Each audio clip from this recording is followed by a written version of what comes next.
That's huge. That's what she said. With my right hamstring, I don't need to push it. It's absolutely zero vibes in this gym. Thank God we're out of that joint. That's all I'm going to say. 2 hours back home, 2 hours back here, 2 hours back home for a total of 6 minutes. Good morning, YouTube. That was utterly unnecessary. Well, we are on the way. We're on the road again. We're on the way to Sunshine Coast because I have a competition tonight with my kids and I actually am in it tonight. Not just coaching, I'm Tori's in it. the main event.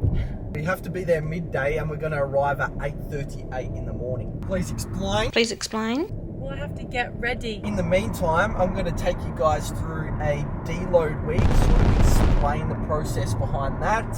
I'll have a sprint session, I'll have an uppers session, we'll go down to the beach, we'll do some recovery together, and then we'll go to watch Tori.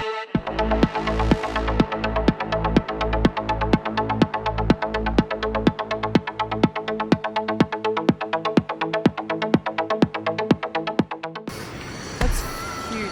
That is huge. That's what she said. Absolutely stunning day. Sally bolt intact. Size of my head. Have a look at this view. Unreal. Could get used to this. Mm-hmm. Look at the office setup. Let's set myself up right here, get some check-ins done. Then once Tori's finished, I'll drop her off and we'll go for our sprint session and then go to the gym somewhere. We'll find some Theo, big dog, what is going on? Our first check-in form here. Let's get started. Pick a weight you think you could do for 12 reps and complete it at 10. If that feels too easy again, increase again. If you're almost failing that last rep, then obviously don't increase. We want to hold it there until you can comfortably complete that rep with good technique.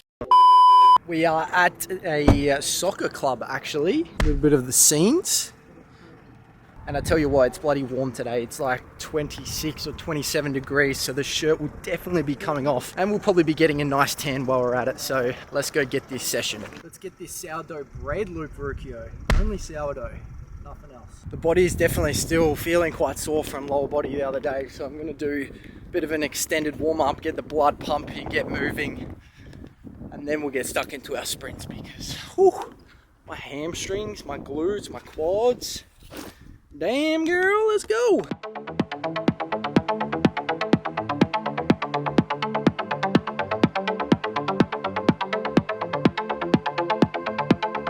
So warm-up is done. Now I've got our last week of this sprint sort of stuff. I'll do a few plyos without the hurdles to start off with. Normally we'd have the hurdles, but obviously don't have access to them and can't take them with us. So we'll do a little bit of plyo stuff, get bouncy, and then from there we'll work our way into our sprint work.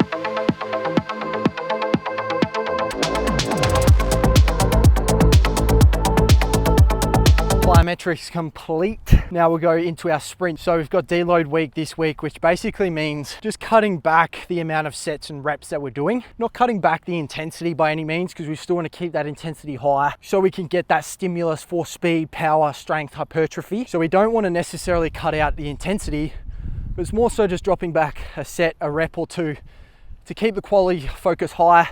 We'll drop back the amount of weight that we're doing a little bit in the gym.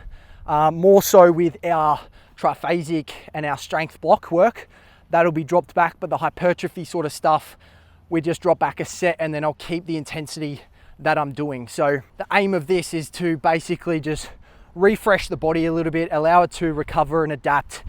Without rest, we don't grow, we don't get better. So we need to make sure we're getting in that high quality rest to ensure we prevent as many injuries as possible and ensure that we can maximize the training time that we have together. So little deload week this week. For me, the other day I did a sprint session here in the GC and I just started to feel my right hamstring a little bit again. So I decided to cut back on a couple of the sets that I had programmed. The speed sort of stuff Josh hadn't cut back for the deload week. So I was like, all right, I'll take it upon myself to cut back a little bit just so I can get through the whole session. And I still got through the whole session, but I just cut back on a set of basically each of the exercises that I had programmed. With my right hamstring, I don't need to push it. We're still in September. Like, I don't need to push it. We play in March or end of March, April. Pre-season doesn't start for probably another 6 to 8 weeks, depending on different circumstances. So there's no point to push and rush things. So we'll continue to keep the quality, an intensity high and absolutely crush it. Let's get these sprints done.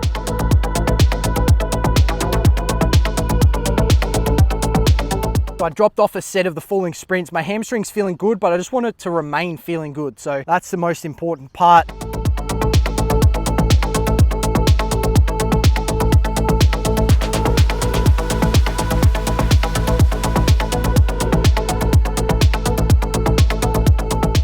Session over, baby. Session over. We finished up 3 sets on a bench press, 3x5. I think first set I did 35s, felt pretty comfortable.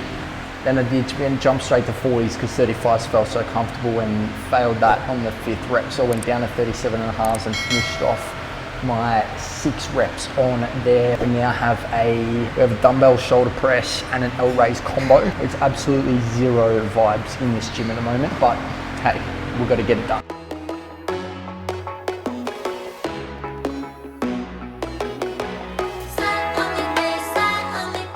Tell you what, this gym's like a ghost town.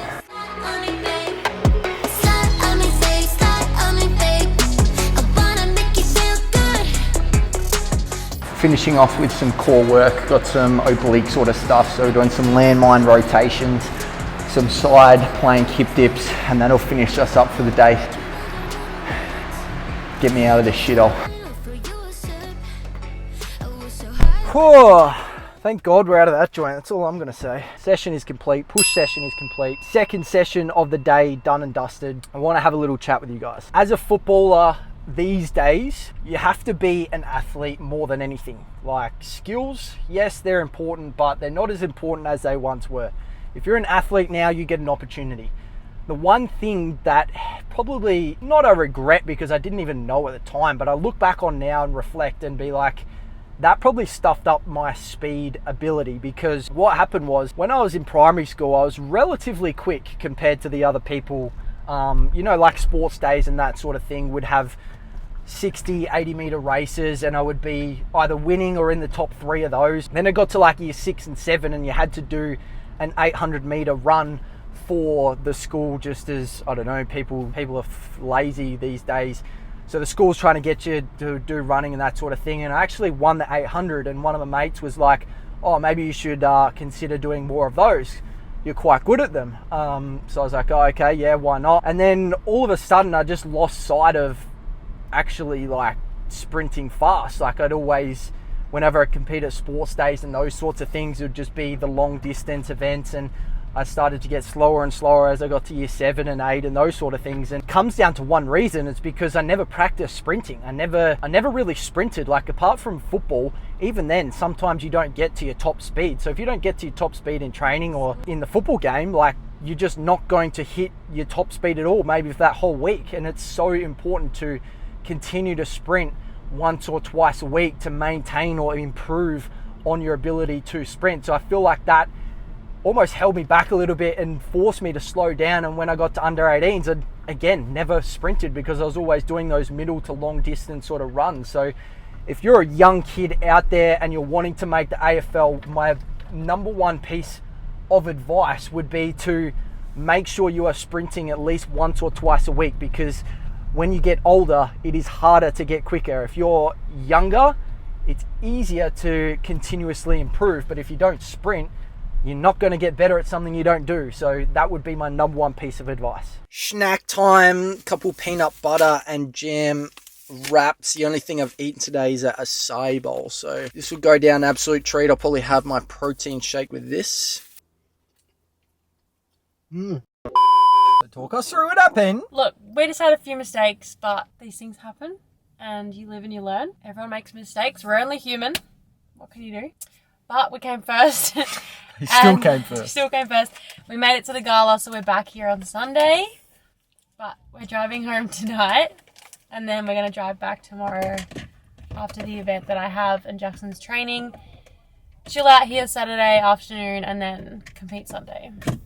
So we'll drive 2 hours back home, 2 hours back here, 2 hours back home for a total of 6 minutes. What?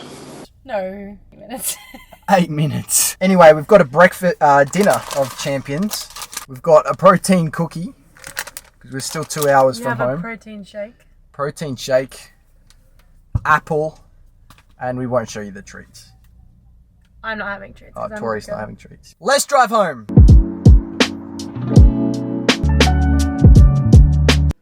What you eating?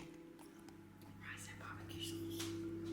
Is it warm or cold rice? It's warm. Okay. And it's so yummy. Look at my eyelashes.